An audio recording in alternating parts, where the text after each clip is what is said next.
घंटी की आवाज़ सुन राकेश हमेशा की तरह कुनमुनाकर करवट बदल सो गया। थोड़ी देर बाद दूसरी बार घंटी बजी। मोहिनी उठो, देखो ना पापा क्या कह रहे हैं। सोए सोए ही हाथ बढ़ाकर मोहिनी को जगाना चाहा। खाली बिस्तर पर हाथ पड़ते ही उसकी नींद टूटी और उसका हृदय कांप उठा। तभी तीसरी बार घंटी बजी। वह दौड़ते हुए पापा के कमरे में गया। रात में पापा के कमरे में बत्ती बुझाई नहीं जाती। पापा की रजाई नीचे गिर गई थी। वह ठंड से थरथर काँप रहे थे। रजाई ओढ़ाकर उसी रजाई से अपने को भी ढक लिया। बाबूजी का शरीर बर्फ की तरह ठंडा लग रहा था। वह थरथर काँप रहे थे। उनको बाहों में जोर से भींचकर वह सिसक पड़ा। अब इनकी देखभाल कैसे होगी? बाबूजी के दोनों हाथ काम नहीं करते। बोली भी समझ में नहीं आती। ईश्वर की कृपा से दोनों पैर ठीक हैं। शौचालय स्वयं चले जाते हैं, परंतु कपड़े ठीक ठाक करने होते हैं। इनकी देखभाल की सारी जिम्मेदारी मोहिनी ही उठाती थी। मोहिनी की याद कर उसकी सिसकियां और बढ़ गई। उसके आंखों से निकले गर्म आंसू गालों को भिगोने लगे। सहसा ऐसा लगा जैसे बाबूजी के कमजोर हाथों ने उसे कसकर भींचा हो। किसी चिंता कष्ट के समय ऐसे ही मोहिनी भी किया करती थी। मगर 85 किलो के कसरती शरीर को 45-40 किलो वजन की कोमल नारी क्या कस पाएगी? मगर इससे बहुत सुकून मिलता था और वह उस दर्द को भूल मोहिनी में खो जाता। मगर मोहिनी तो हमेशा हमेशा के लिए कष्ट देकर ईश्वर के पास चली गई। अब इस कष्ट को कौन हर सकता है?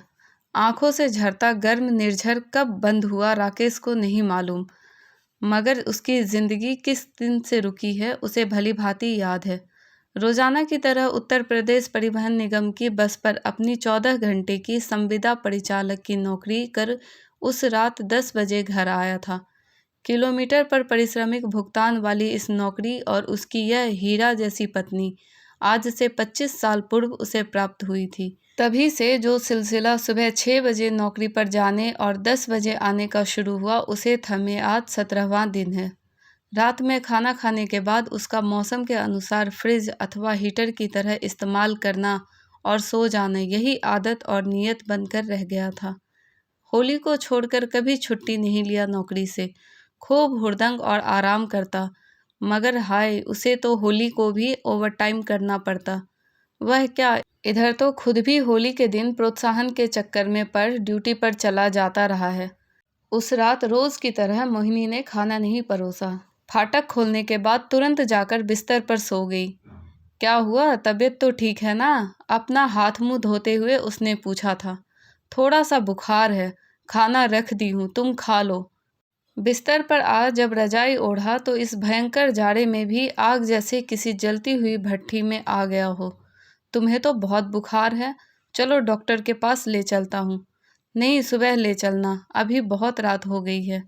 पूरी रात बात किया उसने। सुनो, विभा ने आज फ़ोन किया था। अपने घर में वह बहुत खुश है। मैंने उसे 1-2 दिन में आने को बोला है।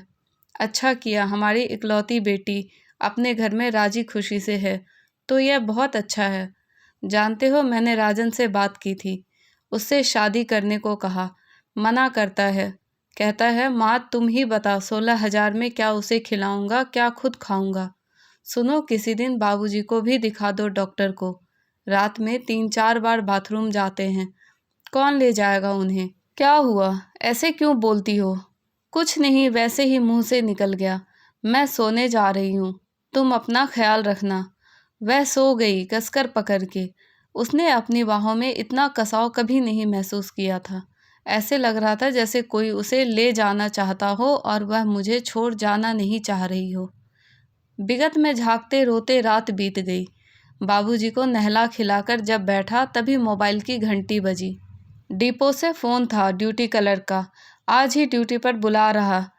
आज ड्यूटी नहीं करने पर संविदा सूची के नाम कटवाने की धमकी भी मिली। परिचालक लाइसेंस भी साथ लाने को कहा है। लाइसेंस न होने की दशा में ड्यूटी नहीं मिलेगी। यह एक नई आफत आ गई। मोहिनी ही रखती थी कागज पत्र, न जाने कहाँ होगी। अलमारी में लाइसेंस के साथ एक ग्रामीण बैंक का पासबुक भी मिला। मोहिनी के नाम से खाता था। विगत माह की 28 तारीख को 1200 रुपये जमा हुए थे। खाते का बैलेंस था 3,17,000। इतना रुपया, बाप रे! उसने रोते हुए पूरा पासबुक पढ़ डाला। हर महीने की 27 से 30 तारीख के बीच पैसे जमा हुए थे। इन्हीं तारीखों में तो तनख्वाह मिलती है हम संविदा परिचालकों को, मगर हर महीने कैसे बचत कर पाती थी 21 साल से हर महीने। तभी उसकी नज़र अलमारी में रखे एक बंद लिफाफे पर पड़ी। लिफाफे के ऊपर मोहिनी ने लिखा था, मेरा माफ़ीनामा। कैसे गुनाहगार, कैसा माफ़ीनामा। बड़बड़ाते हुए लिफाफे में से पत्र निकालकर पढ़ने लगा। मेरे स्वामी, मेरा अंतिम प्रणाम स्वीकार करें। अंतिम इसलिए कि यह पत्र आपको मेरी मृत्यु से पूर्व मिल ही नहीं सकता, क्योंकि मैं जीते जी न तो यह अवसर दूंगी और न ही आपको इस सुबह 6 से रात 10 बजे तक की नौकरी से फुर्सत मिलेगी। लिखने को तो मन बहुत कर रहा है, मगर मेरे पास इतनी ताकत नहीं बची। यदि लिखने लगी तो भावावेश में कुछ भी छिपा नहीं सकूंगी। मेरे स्वामी, आपसे छिपाकर मैंने ज़िंदगी में 2 काम किया है। पहला यह कि आज से 21 साल पहले मैंने आपसे छिपाकर बैंक में खाता खोला है। आज की तिथि में उस खाते में 3 लाख से ऊपर जमा है। आपको पता है इसमें कैसा पैसा जमा की हूँ? तो बता दूँ, यह दूध का पैसा है। मैं दूध 1 लीटर लेती थी और आपसे हिसाब 2 लीटर दूध का बताती थी। यह 1 लीटर दूध का पैसा है जो हर महीने जमा कर दिया। दूसरी बात बताऊं, आपसे झूठ बोलकर कि मेरी बहन बहुत बीमार है, मैं लखनऊ खुद को दिखाने गई थी। एक दिन मुझे खून की उल्टी हुई थी। यहाँ के सरकारी डॉक्टर को दिखाया तो उसने लखनऊ पीजीआई में दिखाने को कहा। जांच में मुझे ब्लड कैंसर का लास्ट स्टेज होने का पता चला। डॉक्टर ने हर 15 दिन पर डायलिसिस कराने को कहा। मैं कुछ दिन का दवा लेकर चली आई। लौटकर आने के तुरंत बाद यह पत्र लिख रही हूँ। आपको मुझ पर गुस्सा ज़रूर आएगा कि मैंने बताया क्यों नहीं, तो सुन लो। इसलिए नहीं बताया कि इलाज से मेरा बचना मुमकिन नहीं था। तुम्हारे पास बस यह मकान ही पूंजी है। खेत जितना था सब बेचकर आपने राजन को पढ़ाया और विवाह कर दिया। मुझे पता है मेरी बीमारी की जानकारी आपको पता हो गई तो मेरे साथ साथ मकान भी नहीं रहेगा। अपने आंसू पोंछकर मेरी बात सुनो। लोगों के बहकावे में आकर अपना विवाह मत कर लेना। राजन के विवाह की भी लोग सलाह देंगे, मगर अभी उसकी इच्छा नहीं है। जबरदस्ती मत करना। सुनो, मेरी एक ही अंतिम इच्छा है, पूरा कर दो। यह रोडवेज की रोजाना 14 घंटे की नौकरी छोड़कर घर पर ही एक छोटी सी दुकान कर लो। कहो पूरी करोगे ना मेरी इच्छा? जानते हो मैं ऐसा क्यों कह रही हूँ? मुझे तुम्हारे साथ बाबूजी की बहुत चिंता है। तुम्हारी मोहिनी। पत्र पढ़ अभी संयत हो ही रहा था कि मोबाइल की घंटी बजी। उधर से ड्यूटी क्लर्क ही धमका रहा था, आओगे ड्यूटी पर या रिपोर्ट कर दूँ? नहीं आता। तुम क्या रिपोर्ट करोगे? मैं स्वयं लात मारता हूँ ऐसी इस संविदा की नौकरी पर। मोबाइल रख वह अपने बाबूजी का पैर दबाने लगा। यह कहानी प्रेम नारायण तिवारी जी द्वारा लिखी गई है। आशा करती हूँ कि आपको ये कहानी पसंद आई होगी। कहानी पसंद आए तो प्लीज़ लाइक शेयर सब्सक्राइब करना ना भूलें और इस कहानी के बारे में आपकी क्या राय है हमें कमेंट करके ज़रूर बताएं। Thank you.